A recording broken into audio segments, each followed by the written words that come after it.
নমস্কার বন্ধুরা, উপকথার শেষে চ্যানেলে আবার তোমাদের সবাইকে স্বাগত। আজকে যে গল্পটি বলবো, গল্পটি একটি সাইকোলজিক্যাল হরর বলতে পারো। গল্পটির লেখক ভবানী মুখোপাধ্যায়। ভবানী মুখোপাধ্যায় এককালে এক স্বনামধন্য লেখক ছিলেন। আজকে যে গল্পটি বলা হবে তার নাম খোলা দরজা। আজকে গল্প পাঠে রয়েছি আমি শালিনী। গল্পের বিভিন্ন চরিত্রে রয়েছে বাস্তব, বীরা, চৈতালি, অরিত্রী, দোলা, শালিনী।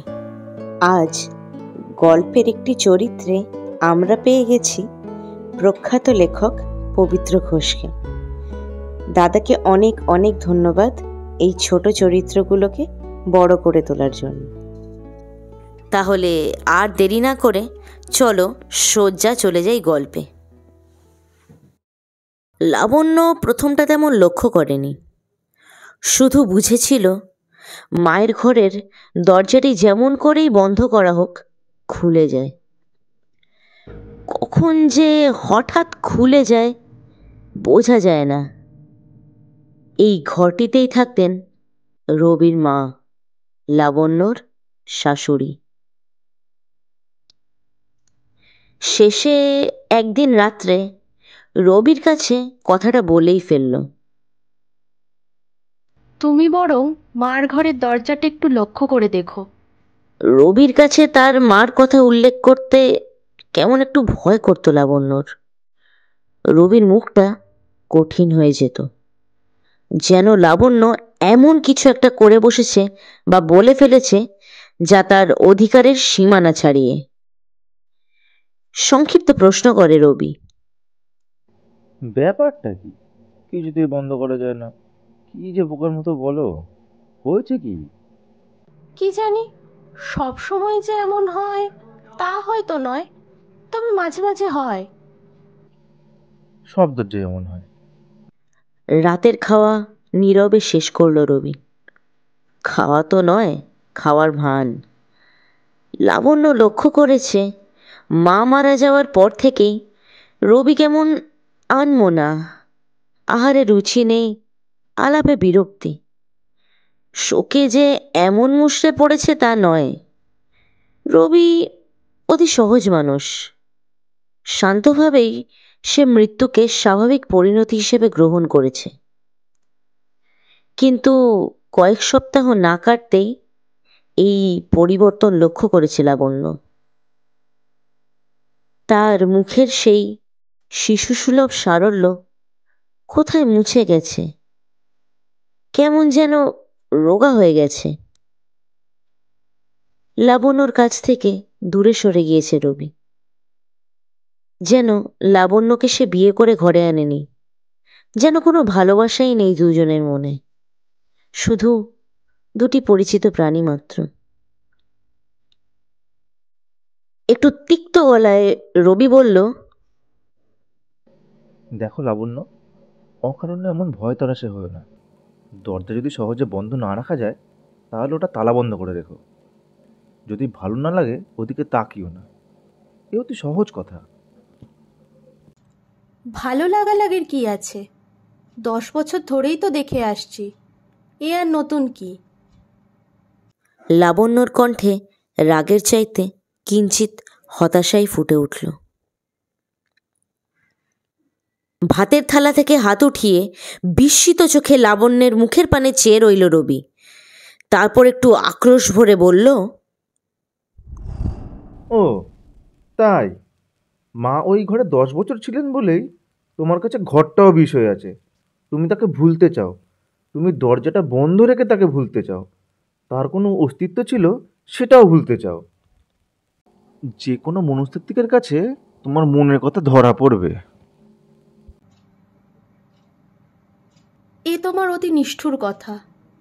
আমি তাকে যত্ন করেছি, ভক্তি করেছি, সেবা করেছি।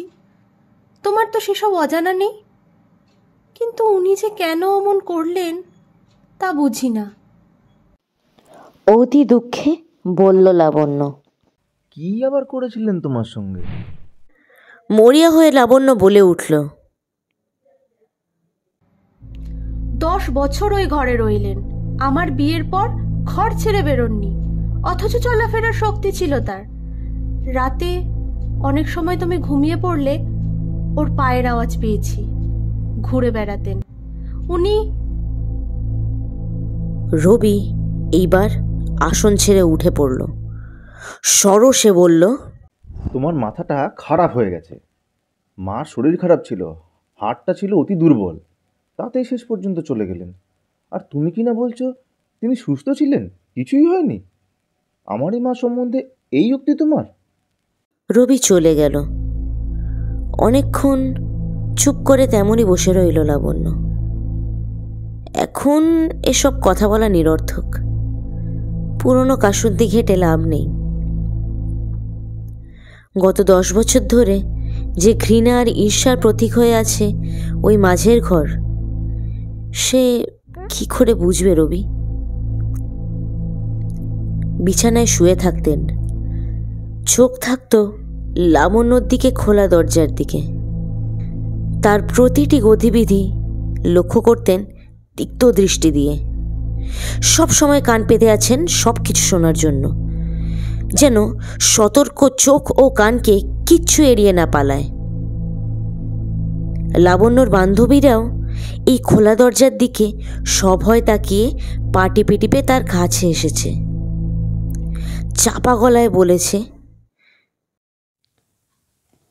এই কেমন আছেন উনি লাবু? তারপর 2-1 বছর এইভাবে কাটার পরে অতিথির সংখ্যা বিরল হয়ে গেল। শেষে কেউ আর আসত না। তাতেও কোনো কষ্ট হয়নি লাবণ্যের। রবির মুখ চেয়েই সব কষ্ট সহ্য হয়েছে। কিন্তু স্বামী স্ত্রীর সম্পর্কটুকুও যেন কলুস্পর্শহীন। তাদের প্রত্যেকটি গতিবিধির ওপর রয়েছে সদা জাগ্রত সতর্ক দৃষ্টি।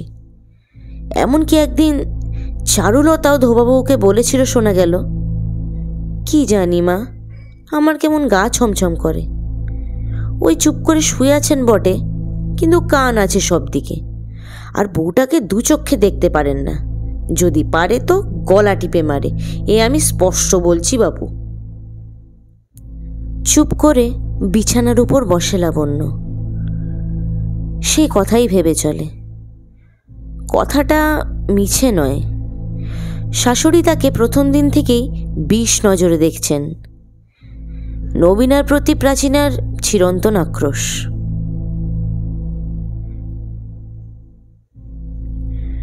রবি লাবণ্যকে ভালোবাসে বলেই এই জ্বালা গিন্নিমার মনে। বিয়ের কোণে যেদিন প্রথম এ বাড়িতে এসেছিল লাবণ্য, শাশুড়ি ঠাকুরুন এই মাঝের ঘরের দরজায় চুপ করে দাঁড়িয়েছিলেন। রবির মুখে ছিল খুশির আভাস। নববধূ লাবণ্য সেদিন ছিল রূপে রঙে অতুলনীয়া। গিন্নি হাসলেন।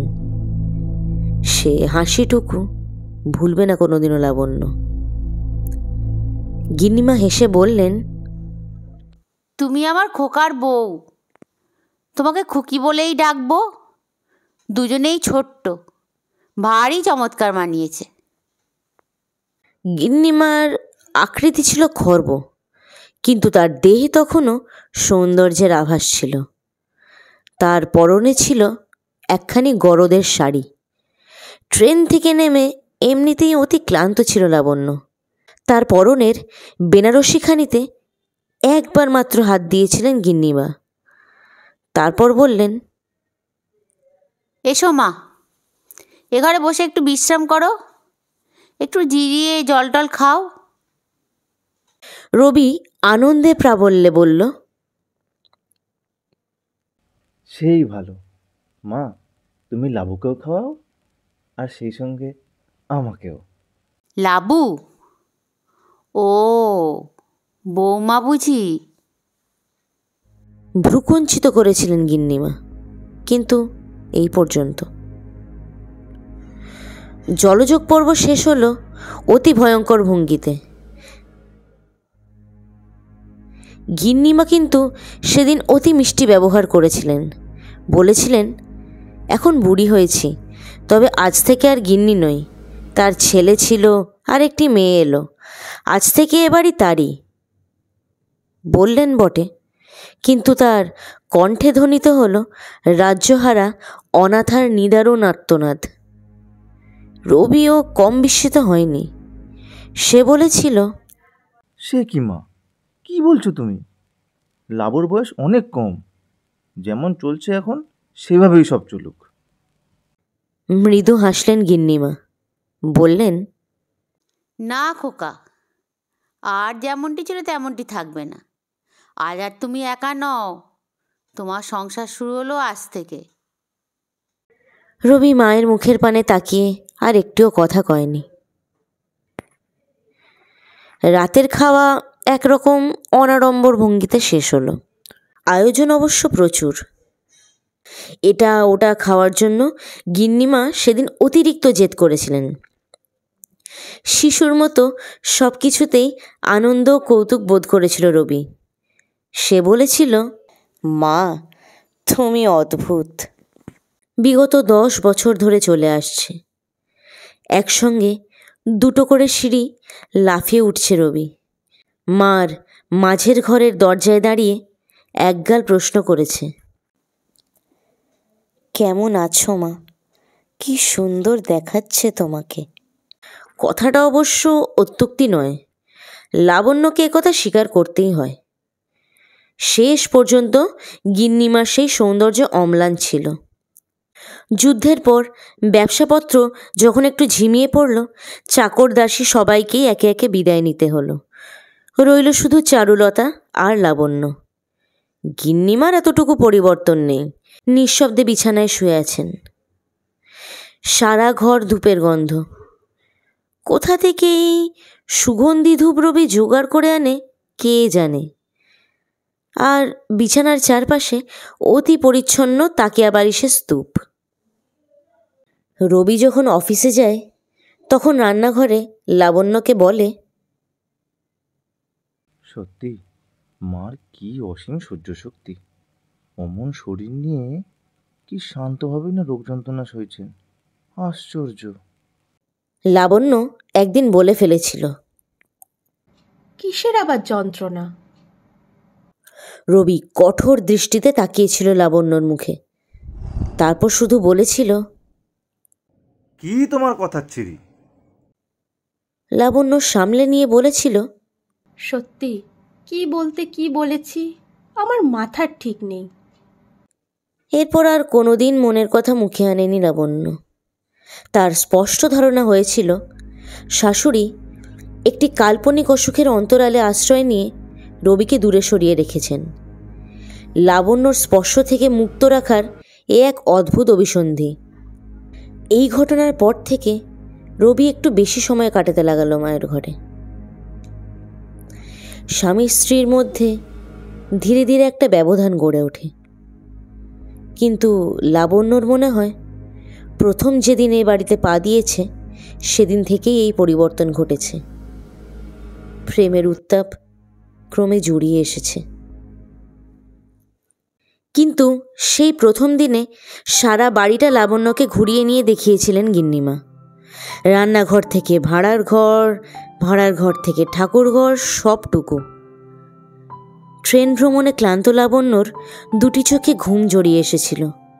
সে ব্যাকুল গলায় বলেছিল, তিনি যেন সব দেখাশোনা করেন, লাবণ্য অত শত পারবে না। এবারও হেসেছিলেন গিন্নিমা, যেমন হেসেছিলেন রবির উক্তিতে। তিনি বললেন, আমি বরাবরই বলে এসেছি, খোকার বিয়ের পর আর সংসার নিয়ে জড়িয়ে থাকবো না।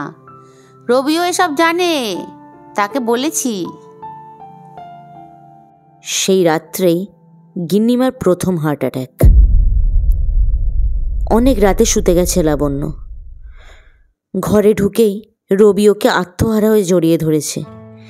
বিহবল অবশ ভঙ্গিতে ধরা দিয়েছে লাবণ্য। এমন সময় পাশের ঘরে কিসের উৎকট আওয়াজ শোনা গেল। তাড়াতাড়ি দরজা খুলল রবি। সামনেই বারান্দায় পড়ে আছে গিন্নিমা। তারপর সারা বাড়ির লোক জড়ো হলো। কি আতঙ্কের মুহূর্ত! এই বাড়িতে সেই প্রথম রজনী। সে রজনীর অভিজ্ঞতাই পাকা হয়ে রইল। লাবণ্য ভাবে নতুন সংসারে এ এক নতুন অভিজ্ঞতা। মায়ের ওই রকম অবস্থা দেখে সেদিন যেন উন্মত্ত হয়ে উঠেছিল রবি। মাকে কোলে তুলে নিয়ে বিছানায় শুইয়ে দিল। শোরগোল করে চাকর বাকরদের ডাকল। নার্স, কিছুরই ত্রুটি রইল না। লাবণ্য যখন এগিয়ে গিয়েছিল তখন তাকে ধাক্কা দিয়ে হাঁটিয়ে দিল, যেন কখনো তাকে দেখেনি, চেনে না। কয়েক ঘন্টা পরে বাড়িতে যখন লোকজন ভরে গেল তখন নেহাত অপরিচিত অবাঞ্ছিত আত্মীয়ের মতো নিজের ঘরে একটি কোণে বসে রইল লাবণ্য, মাঘ মাসের শীতে জড়সড় হয়ে। ঘরে বসে আকাশ পাতাল ভাবছে লাবণ্য, সে রাতের বিচিত্র কথা। আজ আবার চারুলতা বাড়ি নেই, বোনপো বাড়ি বেড়াতে গেছে। বাসনপত্র মেজে তবে শুতে যাবে লাবণ্য। তবু ওঠে না লাবণ্য, চুপ করে বসে আছে। কোনো কাজে মন লাগে না। হয়তো রবির কথাই ঠিক, নিজেরই মাথা ঠিক নেই। 10 বছর ধরে এই বিরাট বাড়িতে প্রায় একা একা কাটাতে হয়েছে। তারপর আর্থিক সঙ্গতি ধীরে ধীরে কমে এসেছে। 10 বছর ধরে খিটখিটে মেজাজের বৃদ্ধাকে শুশ্রূষা করতে হয়েছে, অন্তর থেকে নয়, ভক্তিতে নয়, ভয়। আর তিনি ওকে প্রাণ ভরে ঘৃণা করেছেন। অপরাধ? তার ছেলেটির স্ত্রী হয়ে সেই বাড়িতে এসেছে। 10 বছর ধরে সে আজ সব সয়েছে, নীরবে কষ্ট করেছে। রবির মুখে হাসি ফোটানোর জন্যই এত ক্লেশ আজ তার। উঠে দাঁড়ালো লাবণ্য। সিঁড়িতে রবির পায়ের আওয়াজ মিলিয়ে যাচ্ছে। লাবণ্যর দিকে নজর পড়তেই বলল, এই দেখো, দরজাটা বন্ধ রয়েছে। আমি নিজের হাতে বন্ধ করেছি। ঠিকই তো রয়েছে। খোলা ছিল নাকি? হ্যাঁ, কেন? কি হয়েছে তাতে? তীক্ষ্ণ দৃষ্টিতে লাবণ্যর মুখের পানে তাকালো রবি। তারপর বলল, আমি একটু পার্ক থেকে ঘুরে আসি। সকালে উঠে আবার কাজকর্ম রয়েছে, মাথাটা ঠান্ডা রাখতে হবে তো, নইলে। সদর দরজা সজোরে বন্ধ করে দিয়ে চলে গেল রবি। লাবণ্যর ওপর রাগ করেই তো গেল। হাতে কয়েকটা এঁটো বাসন নিয়ে নিচে নামছিল লাবণ্য। হাত থেকে বাসনগুলো পড়ে গেল। সেগুলো না কুড়িয়ে তাড়াতাড়ি ওপরে উঠে গেল লাবণ্য। মাঝের ঘরের দরজা হাট করে খোলা। মাথাটা কেমন ঘুরে গেল লাবণ্যর। সে কি পড়ে যাবে, পালাবে? না, লাবণ্য আজ স্বচক্ষে সব দেখবে। সোজা এগিয়ে গেল সে শূন্য অন্ধকার কক্ষের পানে তাকিয়ে। তারপর আবেগ ভরা কণ্ঠে বলে ওঠে, এতে আপনার কি লাভ হচ্ছে? আপনার ছেলে আপনি মানুষ করেছেন, অনেক দিন তাকে চোখে চোখে রেখেছেন। আমার বিয়ের পরও আপনি আপনার ছেলেকে আঁচলে বেঁধে রেখেছিলেন। এখনো কি তাকে ছাড়তে পারছেন না? সে তো জানে আপনার আর অস্তিত্ব নেই। তাকে ছাড়বেন না? আমার মুখ চেয়ে নয়, ছেলের মুখ চেয়ে তাকে শান্তি দিন। সে সাহস ভরে সেই শূন্য ঘরের দিকে চেয়ে আছে। শুনেছে এই সময় নানা রকম আওয়াজ শোনা যায়, আসবাবপত্র নড়ে, জোনাকির আলোর মতো আলো হয়তো দেখা যায়। কোনোদিন এসব বিশ্বাস করেনি। তবু যদি কিছু সত্য থাকে, যা শোনা যায় তা যদি সত্য হয়। কিছুই হলো না। কোথাও কিচ্ছু নেই, কারো সারা শব্দ নেই। সব ব্যাপারটি কেমন বোকামি বলে মনে হয়। সত্যিই তার মাথাটা বোধ হয় খারাপ হয়ে আসছে। কতক্ষণ যে এসব ভেবেছে তা মনে নেই লাবণ্যর। তারপর নিজের হাতে দরজাটা বন্ধ করে এসে নিচে বাসন মাজতে লাগলো। অনেক পরে রবি যখন ফিরল তখন রান্নাঘর ধুয়ে বেরিয়ে আসছে লাবণ্য। পার্কের পরিষ্কার হাওয়ায় মানসিক কুয়াশা কেটে গেছে। সেই অবস্থাতেই লাবণ্যকে জড়িয়ে ধরল রবি। তারপর বলে, কী সব কাণ্ড! আমাদের দুজনেরই মাথা খারাপ হয়ে গেছে। ওসব মাঝের ঘরের দরজা টরজা ভুলে যাও। চলো সিনেমায় যাওয়া যাক। যাবে? 9টার শোতে যাওয়া যাক। টিকিট নিয়েই এসেছি। তাড়াতাড়ি শাড়ি পাল্টিয়ে নাও। গাড়ি নেই, হেঁটেই যেতে হলো। পার চলে না লাবণ্যর। তারপর সিনেমায় আগাগোড়া নাক ডাকালো রবি। কয়েক সপ্তাহে কেমন পাল্টিয়ে গিয়েছে রবি। শরীরটা ভেঙে যাচ্ছে, অতিশয় ক্লান্ত হয়ে পড়ছে।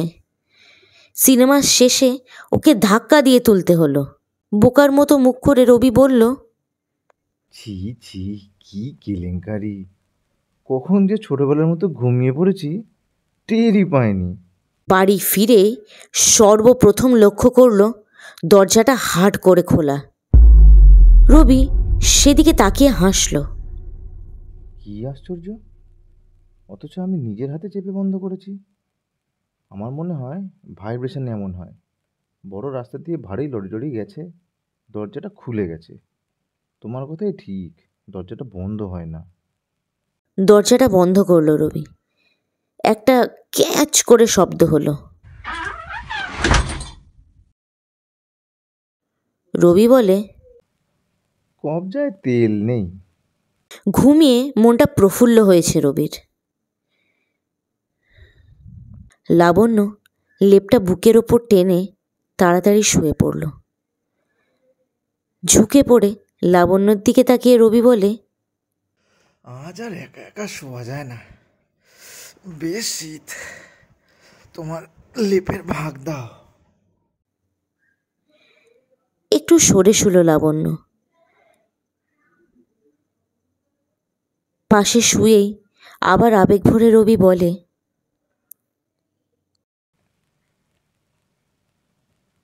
তোমার দোষ নেই, আমি বৃথা যা খুশি বলেছি। বেড সুইচটা নিভিয়ে দিল রবি। তারপর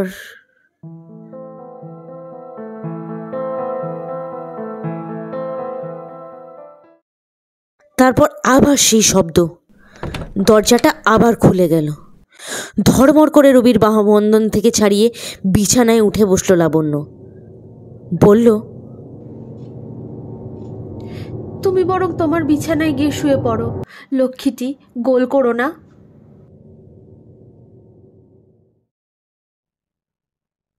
কেন? হলো কি? তোমার বিছানায় শুলে কি এমন মহাভারত অশুদ্ধ হয়ে যাবে শুনি? বিস্ময় দৃষ্টিতে ওর মুখের পানে তাকিয়ে থাকে রবি। দেখছো না, দরজাটা খোলা রয়েছে। তাতে তোমারই বা কি, আমারই বা কি?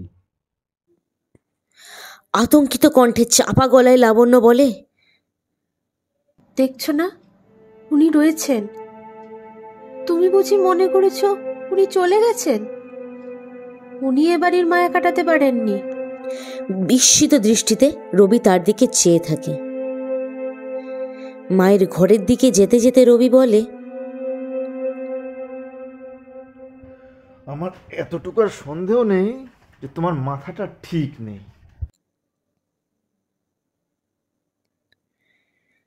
সে রাতে একটু ঘুমোয়নি লাবণ্য। মাঝের ঘরের দরজাটা কে আবার বন্ধ করলো।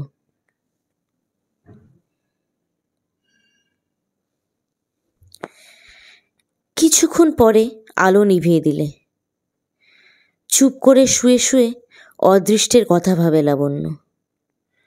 যুক্তির দিক থেকেই সমস্ত ব্যাপারটা বিচার করার চেষ্টা করে সে। তারপর মনে হয় দুনিয়ার সব পাগলই তো নিজেকে বিচারশীল মনে করে, যুক্তি খোঁজে। দরজাটা এই ক্ষেত্রে নিছক সত্য। সে যতবার বন্ধ করবে ততবার খুলে যাবে। এ তো আর কল্পনা নয়, দুর্বল মস্তিষ্কের উদ্ভট খেয়ালও নয়। ভোরের দিকে চারুলতা এলো। পা টিপে টিপে সে উঠেছে তা বোঝা গেল। কি জানি সব কেমন গুলিয়ে যাচ্ছে লাবণ্যর। তার কল্পনার ঘোড়া হয়তো অনেক দূরে চলে গেছে লাগাম ছাড়িয়ে। এই তো 1 মাস হয়নি শাশুড়ি ঠাকুরনকে ওরা ওই ঘর থেকে বার করে নিয়ে গিয়েছে। কত ফুল দিয়ে সাজিয়ে হরিবোল রব দিয়ে শোভাযাত্রা নিয়ে গেছে। তারপর শ্রাদ্ধ বাসরে কীর্তন থেকে শুরু করে আত্মীয় কুটুম্ব ভোজন পর্যন্ত সবই ঠিক রুটিন মাফিক হয়ে গিয়েছে, কোথাও ফাঁক থাকেনি। সে কি সত্য নয়? সেও সত্য। তারপর সব কাজকর্ম শেষ হলে সেই মাঝের ঘরটিতে সব জানলা খুলে দিয়েছে নিজের হাতে লাবণ্য। খালি ঘর, কোথায় সেই খবরের কাগজের পাহাড়, কোথায় তাকিয়া বালিশ, আর কোথায় সেই সতর্ক দৃষ্টি। 10 বছর এই ঘরটি তার কাছে একটা নিদারুণ অত্যাচারের প্রতীক হয়ে আছে। রবিকে সজোরে দূরে সরিয়ে রেখেছে এই মায়ের ঘর। কত ঈর্ষা, ঘৃণা, কত চাপা দীর্ঘশ্বাস জড়িয়ে রয়েছে এই ঘরের কোণে কোণে। সহস্তে সেদিন দরজাটা বন্ধ করেছিল লাবণ্য। ঘণ্টা কয়েক পরে দেখা গেল দরজাটা এমনই খোলা রয়েছে। সেই রাতে তাই অন্ধকারে অতন্দ্র নয়নে নিজের অদৃষ্টের কথা ভাবল লাবণ্য। সারা বাড়ি নিস্তব্ধ, শান্ত এবং স্তব্ধ। দরজাটা তেমনই বন্ধ আছে। রবি ঘরের ভিতরে আছে, তাই দরজাটা খোলা রাখার আর হেতু নেই। গিন্নিমান অদৃশ্য হাত এখন তাই শান্ত। তার পরদিন রবি যখন নিচে নেমে এলো তখন সে বেশ কাশছে। হঠাৎ ঠান্ডা লেগে গেছে। কারো মুখে কোনো কথা নেই। নীরবে চা খেল রবি। এতটুকু যে রোগ নেই তা বোঝানোর জন্য 2-1টি রসিকতা করার চেষ্টা করল সে। চারুলতা ঘরটা পরিষ্কার করছিল। অনেক দিনের পুরনো ঝি। সে ঘর থেকে চলে যেতেই রবি বলে, দেখো, তোমার এই ব্যাপারটা একটু কাউকে দেখানো ভালো। মা কত চেষ্টা করেছিলেন, কিন্তু সে কথার জবাব না দিয়েই লাবণ্য বলল, তোমার বড্ড কাশি হয়েছে দেখছি, আজ আর স্নান করো না। তারপর একটু ইতস্তত করে লাবণ্য স্পষ্ট গলায় বলল, দেখো, আমি সব বেশ করে ভেবে দেখেছি। আমারই দোষ। আমার মাথাটা বোধ হয় তেমন পরিষ্কার নেই, সব কেমন ভুল হয়ে যাচ্ছে। বোকার মতো কথা বলো না। আমার ওসব কথা বলা ঠিক হয়নি। মেজাজ হঠাৎ চড়ে যায়, কখন কি বলি সব কথা ধরতে আছে। একটা ছুতুর মিস্ত্রিকে খবর দেব, সব ঠিক করে দেবে। তুমি সেই ধরে বসে আছো দরজাটাই খারাপ, আর কিছু নয়? এইবার শান্ত গলায় রবি বুদ্ধিমানের মতো বলে,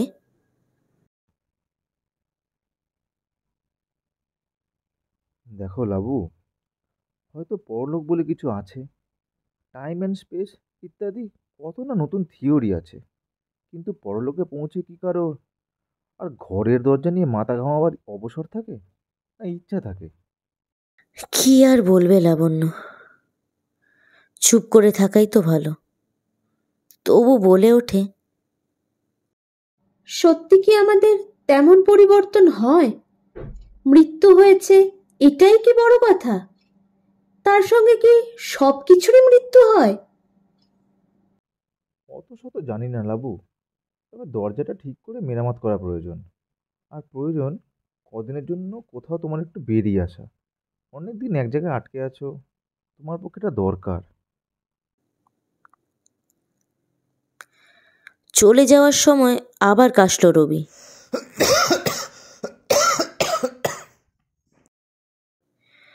গভীর হতাশায় সেই শব্দ প্রচণ্ড ধাক্কার মতো লাবণ্যর বুকে বাজে। সেই ওর এই নিশ্চিত মৃত্যুর জন্য দায়ী। কাল রাতে অতখানি একগুঁয়েমি না করলেও হতো। মাঝের ঘরে ওকে শুতে পাঠানো উচিত হয়নি। ঠান্ডা লেগে গেছে। ও ঘরে দুটো শার্সির কাঁচ ভাঙা, সেইখান দিয়েই ঢুকেছে ঠান্ডা হাওয়া। রবি তো ওকে বলছিল শীত করছে। পার্কে ঠান্ডা লাগিয়ে এসেছিল, তারপর সিনেমায়। সন্ত্রস্ত হয়ে লাবণ্য উঠে বসল। সকালে সে যান্ত্রিক গতিতে কাজ করে গেল। এতটুকু মন দিতে পারল না কোনো কাজে। 11টা নাগাদ ছুতোর মিস্ত্রি এসে হাজির। অনেকক্ষণ ধরে চলল তার সেই যন্ত্রপাতির আওয়াজ। চারুলতার কৌতূহলের অন্ত নেই। সে স্পষ্টই বলল, বাবা, বাঁচা গেল। আমি নিজের চোখে দেখেছি দোরটা কেমন হঠাৎ খুলে যায়, যেন গিন্নিমা পিছনে দাঁড়িয়ে আছে। লাবণ্য তার মুখের দিকে চেয়ে একটু হাসার চেষ্টা করে, বলে, সত্যি ভারী ভয় করতো আমার। এখন সব ঠিক হয়ে যাবে। মনে মনে একটু খুশিও হয়। শুধু ওর একার কাছেই এই তুচ্ছ ঘটনাটা বিভীষিকা হয়ে আসেনি। চারুলতার পাকা মাথায় সংশয়ে জেগেছে। ছুতোর মিস্ত্রির পাওনা মিটিয়ে দিয়ে সেদিন যে আনন্দ হয়েছিল লাবণ্যর, বোধ করি সমস্ত দান করে রাজা হরিশ্চন্দ্র অতখানি খুশি হননি। মিস্ত্রি বলল, কোনো ভয় নেই, দরজা একটু অমন গোলমাল হয়েই থাকে। বেশিরভাগ দরজা এঁটে যায়, খুলতে চায় না, কোনোটা আবার শুধু খুলে যায়। এখন ঠিক হয়েছে তো? হ্যাঁ মাথা গরম, একেবারে বজ্জর হয়ে গেছে। কথাটায় হাসি পেল লাবণ্যর। লোকটা চলে যাওয়ার পর আয়নায় মুখখানি হঠাৎ নজরে পড়ল। কি চেহারাই হয়েছে! চুলের সেই চাকচিক্য নেই, চোখের কোণে কালি পড়েছে, দৃষ্টি ক্লান্ত করুণ। চুলগুলো এখনই শ্যাম্পু করা প্রয়োজন। চারুলতাকে কথাগুলি বলতে সেও একই কথা বলে। দিদিমণি, নিজের শরীর দিকে তো নজর দাও না। কি হাল হয়েছে তোমার! এই কি ছিঁড়ি! গিন্নিমারে দেখনি? শেষ পর্যন্ত শরীরে যত্ন ছিল। আজ কেমন আপনজন মনে হলো চারুলতাকে। দুজনে একত্রে 10 বছর এই বাড়িতে কাটিয়েছে। দুজনেই এই বাড়ির কাছে বহিরাগত, দুজনেই দাসী, হুকুমের তাবেদার। দুজনেই একই সঙ্গে সিঁড়ি বেয়ে ওঠানামা করেছে, থালা বাসন নিয়ে নাড়াচাড়া করেছে, সাবান কেচেছে, ঘর মুছেছে। আর 10 বছর পরে এই পুঞ্জীভূত ঘৃণার প্রতীক গিন্নিমাকে উভয়েই ভয় করেছে। আবেগ ভরে চারুলতার কর্কশ হাতখানি নিজের মুঠির ভেতর টেনে লাবণ্য বলে, তুমি না থাকলে কি করতাম চারু? এই যে নরক যন্ত্রণা! কিছু ভেবো না দিদিমণি, চিরদিন সমান যায় না। এক লাফে যেন ওপরে চলে এলো লাবণ্য। কণ্ঠে কি কোনো সুর ছিল? হয়তো ছিল। সব যন্ত্রণার অবসান ঘটেছে। কিন্তু কোথায় কি? দরজা তেমনই খোলা রয়েছে। অনেকক্ষণ চুপ করে বসে রইল লাবণ্য। তারপর একটা মোটা তালা আনিয়ে দরজায় এঁটে দিল। এই বুদ্ধিটুকু এতদিন কেন যে ওর মাথায় আসেনি তাই ভাবে। রবি সেদিন একটু তাড়াতাড়ি বাড়ি ফিরল। তালাটা তার নজরে পড়েনি। সর্দিটা বেজায় বেড়েছে, তাই চলে এসেছে। লাবণ্য তার শরীরের কথা তুলতে হাসল রবি, বললে, শহরের ঘরে ঘরে এখন সবাই সর্দি কাশিতে ভুগছে, ভয় পাওয়ার কিছু নেই। সে রাত্রেও ঘুম হলো না লাবণ্যর। দরজা বন্ধই রইল। তবু কেমন যেন মনে হলো ঘরের ভিতরেই রয়েছে আর কারো অদৃশ্য উপস্থিতি। ঘুমের ভিতর একবার সজোরে কেশে উঠল রবি।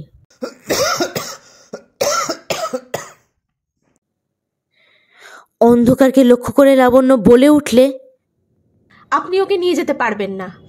ও আমার, আপনার নয়। ওর বাঁচার অধিকার আছে। অনেক কম বয়স। কেন আপনি ওর মায়া ছাড়ছেন না? ওকে বাঁচতে দিন, শান্তি দিন। তারপর উঠে বসে রবির কপালে হাত দিয়ে অনুভব করলো জ্বরের উত্তাপ। পুড়ে যাচ্ছে কপালটা। কেমন একটা বিশ্রী আতঙ্ক পেয়ে বসলো লাবণ্যকে। এ যেন সেই মৃতা জননী আর লাবণ্যর লড়াই। দড়ি টানাটানিতে কে যেতে? একদিকে জীবন, অপরদিকে মৃত্যু। একদিকে শুভ, আর দিকে অশুভ। ঘরের মাঝখানে দাঁড়িয়ে অন্ধকারকে উপেক্ষা করে লাবণ্য আবার বলে, ওকে আমি মরতে দেব না, ও বাঁচবে। ওকে আমি নিজের প্রাণ দিয়েও বাঁচাবো। ভালো করে শুনে রাখুন। আপনি কি ওকে ভালোবাসেন? কখনোই নয়। যদি ভালোবাসতেন তাহলে এভাবে কষ্ট দিতে পারতেন না। পরদিন প্রভাত হতেই ডাক্তার ডেকে আনা হলো। তিনি দেখে বললেন, নিউমোনিয়া। সমস্ত ব্যবস্থা করে নার্সিংহোমে পাঠানো হলো রবিকে। তাড়াতাড়ি সুটকেস গুছিয়ে নিয়ে লাবণ্যও চলল। চারুলতা সব গুছিয়ে দিল। হঠাৎ চারুলতা বলল, গিন্নিমা খুশি হবে না দিদিমণি? হাসপাতালে যাওয়া তো আর সহজ হবে না তেনার। মাথায় চিরুনি দিচ্ছিল লাবণ্য। কথাটা শুনে থমকে দাঁড়ালো। চিরুনি ত্রিশঙ্কুর মতো শূন্যে ধরা রইল। লাবণ্য সবিস্ময়ে প্রশ্ন করে, এ আবার কি কথা চারু? ঠিকই বলেছি দিদিমণি, তোমার হাতে মা দাদাবাবুকে ছেড়ে দিতে পারবে না। এরপর কয়েকদিন কাটলো অতি বিশ্রীভাবে। নার্সিংহোমে রবিকে অক্সিজেন দিয়ে রাখা হলো। অদ্ভুত চেহারা হয়ে গেল তার। অমন গোলগাল দেহ যেন শুকিয়ে ছোট্ট হয়ে গেছে। চাদরখানা গায়ে জড়ানো থাকে। বিছানার সঙ্গে মিশে আছে রবি। নার্সিংহোমেই একটা ঘর নিয়ে লাবণ্য সেখানেই রয়ে গিয়েছে। কিন্তু সারাদিন রবির ঘরের এক কোণে চুপ করে বসে থাকে। চেয়ারে বসেই ঘুমিয়ে নিত, আবার বেশিরভাগ সময় জেগেই বসে থাকত। জাগ্রত অবস্থায় সে কোনো অশুভ শক্তির হাত থেকে রক্ষা করছে রবিকে, এমনই তার মুখভঙ্গিমা। কখনো যদি তন্দ্রায় আচ্ছন্ন হয়ে পড়ত, সঙ্গে সঙ্গে চোখ মেলে সারা ঘর দেখে নিত সব ঠিক আছে কিনা। নার্সরা ওর দিকে কড়া নজর রেখেছিল। ওরা বলা বলি করত, একদিন দেখবি ভেঙে পড়বে একেবারে। এমনই ভাব যেন পাহারা দিচ্ছে, কিছুতেই পালাতে না পারে। একদিন রাত্রে নাইট নার্স ধরে ফেলল। রবির মাথার কাছে গিয়ে বিড়বিড় করে কী সব বলছে লাবণ্য। রবির বোঝার ক্ষমতা লুপ্ত। দুটি হাত ধরে নার্সকে টেনে নিয়ে বলল, কি করছেন আপনি? আপনার ঘরে গিয়ে বরং একটু ঘুমিয়ে নিন। কোনো গোলমাল দেখলে আমি আপনাকে ডেকে দেব। কিন্তু কথা শোনার পাত্রী নয় লাবণ্য। আবার ঘরের সেই অন্ধকার কোণটিতে ফিরে গিয়ে চুপ করে বসে রইল। যে রাতে সবচেয়ে বাড়াবাড়ি, সেই রাতে কোথাও পাওয়া গেল না লাবণ্যকে। সে কোণের আসনেই নেই, নিজের ঘরেও নেই। কেউ তাকে চলে যেতেও দেখেনি। চেয়ারেই সে বসেছিল প্রতিদিনের মতো। তারপর কখন নিঃশব্দ পদসঞ্চারে বেরিয়ে গেছে। নার্সিংহোমের বারান্দা দিয়ে ঘুমন্ত মানুষের মতো বেরিয়ে গেছে লাবণ্য। অন্ধকার পথে সে চলেছে অভিযাত্রীর মতো, দীপ্ত উৎসাহে, অভিসারিকার আনন্দে নয়। বাড়িটার সামনে গিয়ে যখন দাঁড়ালো, বাড়িটা নিদ্রিত পুরী কালো ছায়া মেলে দৈত্যের মতো নিঃশব্দে দাঁড়িয়ে রয়েছে। বিরাট বাড়ি, মেরামতের অভাবে জীর্ণ। চারিদিকে তাকিয়ে দেখে নিল লাবণ্য। কেউ তাকে লক্ষ্য করেছে কিনা দেখাই তার উদ্দেশ্য। তারপর হাত ব্যাগ থেকে একটা চাবি বের করে সদর দরজা খুলে ভিতরে ঢুকে পড়ল। একটাও আলো জ্বালালো না লাবণ্য। কেনই বা জ্বালাবে? নিজের মুখের চাইতেও এ বাড়ির অলিগলি তার মুখস্থ। ক্লান্ত সিঁড়ির প্রতি ধাপটি, প্রতি কোণটি তার অতি পরিচিত। সেই অন্ধকার খুঁজে খুঁজে চারুলতার ঘরে উঁকি দিয়ে দেখল, কেউ কোথাও নেই। চারুলতা দেশে গেছে। দোতলায় উঠে থমকে দাঁড়ালো লাবণ্য। পথের আলো পশ্চিম প্রান্তের বারান্দায় এসে পড়েছে, আর সেই মাঝের ঘরের দরজাটা তেমনই খোলা পড়ে রয়েছে। এতক্ষণে মনে হলো লাবণ্যর সে আর একা নয়। সেই মূর্তি দরজার পাশে দাঁড়িয়ে যেন মুখে ম্লান হাসি টেনে বলছে, আর আমি এ বাড়ির কেউ নই। আজ থেকে এ বাড়িতে গিন্নি খোকার বউ। শূন্য অলিন্দ কাঁপিয়ে প্রতিধ্বনিত হলো লাবণ্যর দৃঢ় কণ্ঠস্বর। হ্যাঁ তাই, এ বাড়িতে তোমার আর স্থান নেই, চিরদিন এভাবে চলবে না। আরও এগিয়ে ভালো করে দেখল, কোথায় কে? নিস্তব্ধ পুরী তেমনই পড়ে আছে।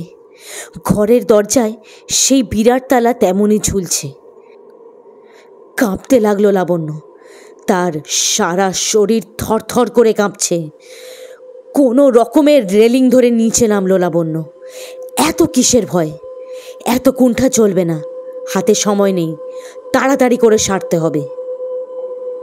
নিচের ঘরে রান্নাঘরের পাশে প্যাকিং বাক্সের ভাঙা কাঠগুলি অনেকগুলো জড়ো করে রাখা ছিল। কয়লার বদলে মাঝে মাঝে তাই দিয়েই চালিয়ে দিত লাবণ্য। রান্নাঘরের তাকে কেরোসিনের বোতল রাখা ছিল। কতটুকু তেল আছে দেখে নিয়ে সেটাও তুলে নিল লাবণ্য। নষ্ট করার মতো সময় নেই। মাঝের ঘরের দরজার সামনে সেই কাঠগুলো জড়ো করে কেরোসিনের বোতলটা উজাড় করে ঢালে লাবণ্য। তারপর তাতে আগুন ধরিয়ে দিল, ঠিক যেভাবে উনানে ধরায়।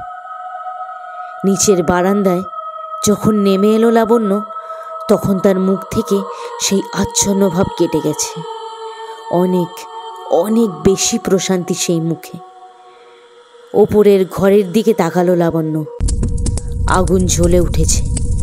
বিড়বিড় করে বলে উঠল, এইবার আপনার শান্তি হোক। কখন এবং কিভাবে আবার নার্সিংহোমে ফিরল লাবণ্য কেউ জানে না। রাতের মধ্যভাগে একসময় হাসপাতাল ঝিমিয়ে পড়ে, আর সেই প্রাণচঞ্চল্য থাকে না। কাজেই কারোর চোখেই পড়েনি সে।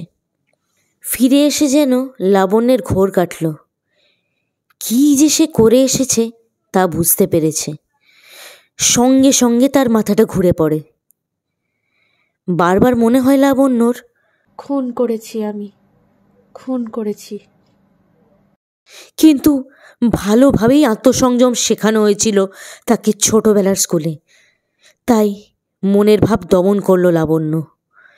যখন রবির বেডের পাশে এসে দাঁড়ালো, নাইট নার্স বলল, বেশ করেছেন দিদি, একটু ঘুমিয়ে নেওয়া দরকার ছিল। আত্মহত্যার অধিকার কারণ নেই। কেমন আছেন এখন? এখন একটু ভালো, পালসটা ফিরে এসেছে, শ্বাসকষ্ট নেই। আগে একটু ব্রিদিং ডিফিকাল্টি ছিল। তারপর রবির পাশে কাঁপা গলায় লাবণ্য বলে ওঠে, তো তোমাকে বাঁচাবার জন্যই করেছি। তুমি ভুল বোঝো না, তোমার জন্যই তাকে টিপে মেরেছি, মারতে হয়েছে। এই কটি কথা বলেই অচৈতন্য হয়ে পড়েছিল সে।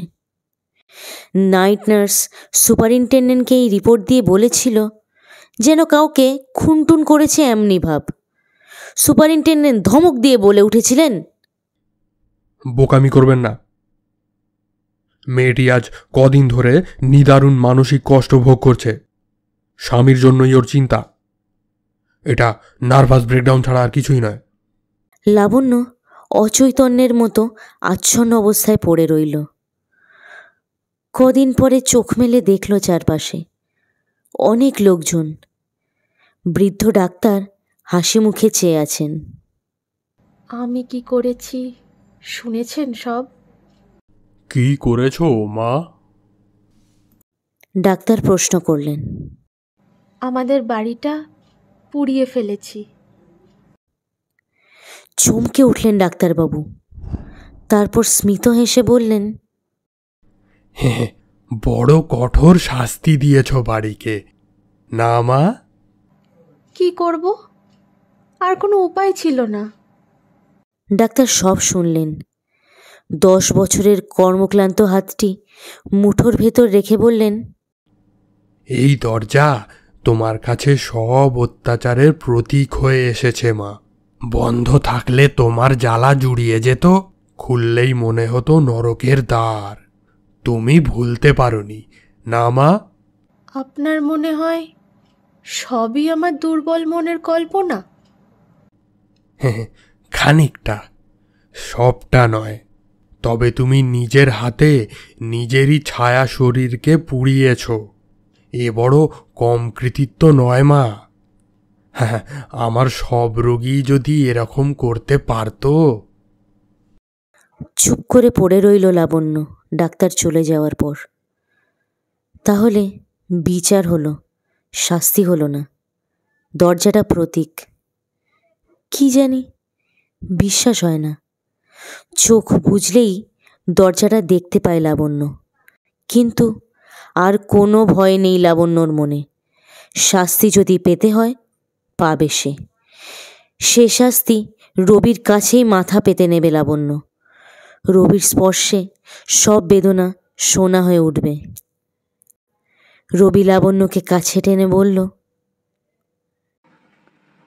আজ আর দরজার আড়াল আমাদের মধ্যে কোনো ব্যবধান রাখতে পারবে না লাবু। তোমার খোলা দরজা ধুয়ে মুছে নিশ্চিহ্ন হয়ে গেছে। লাবণ্য এ কথার কোনো উত্তর দেয় না। কতটুকু জানে রবি? ওর যন্ত্রণার কতটুকু ও বুঝেছে? রবির মা ও লাবণ্যর বাণীহীন দ্বন্দ্বের সংবাদ কে জানে? কোনোদিনই রবি জানবে না লাবণ্যর মনের কথা। এর মধ্যে সব ভুলেছে। দরজা আর দুঃস্বপ্ন হয়ে চোখের সামনে দাঁড়াবে না। সেই দরজা বন্ধ হয়ে গেছে, আর কোনো দিনও খুলবে না।